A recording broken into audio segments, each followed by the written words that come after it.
Hello students, I am Shankar Bhate. Thanks for visiting my channel. So in this video we are going to solve a nice problem based on inverse of a function. So let us see the question.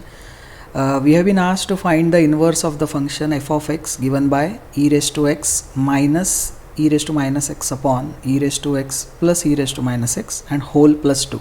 Okay, so we have to find out what is the inverse from the given options. Okay.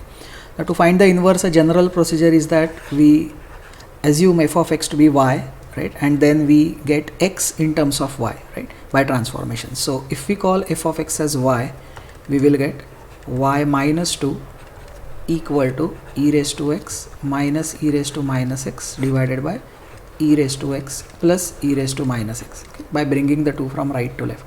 Okay, now I am going to do the reciprocal on both sides. You will realize why. Okay, and on the right side now we'll get e raised to x plus e raised to minus x upon e raised to x minus e raised to minus x. Now look at the right hand side carefully. Does it remind you of something that you know already?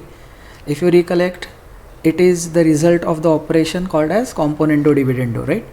But do we know that if on the result of componendo dividendo, if you apply the same rule again, that is componendo dividendo, you will get back the original ratios, right? So what do I mean by that is, like, we know that if a upon b equal to c upon d, then by doing componendo dividendo we will get a plus b upon a minus b equal to c plus d upon c minus b. This is already known to us, right?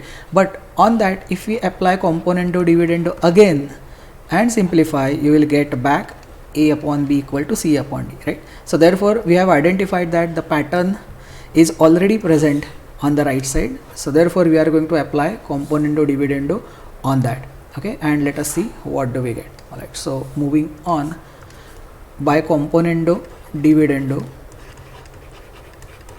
we get, see, on the left side we'll get 1 plus y minus 2, so that gives us y minus 1 whole upon 1 minus y minus 2, so that gives us 3 minus y equal to, on the right side we will get e raised to x upon e raised to minus x, isn't it? So that gives us e raised to 2x, right? So that means on, you know, taking the log of both sides, we will get log of y minus 1 upon 3 minus y equal to 2x.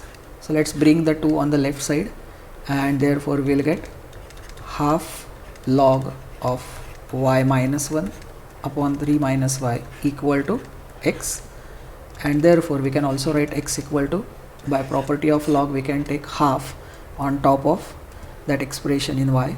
So x turns out to be log of, into bracket, y minus 1 divided by 3 minus y raised to 1 by 2, right? And you know that technically x is nothing but f inverse of y, correct? So f inverse of y is given as an expression in y on the right side.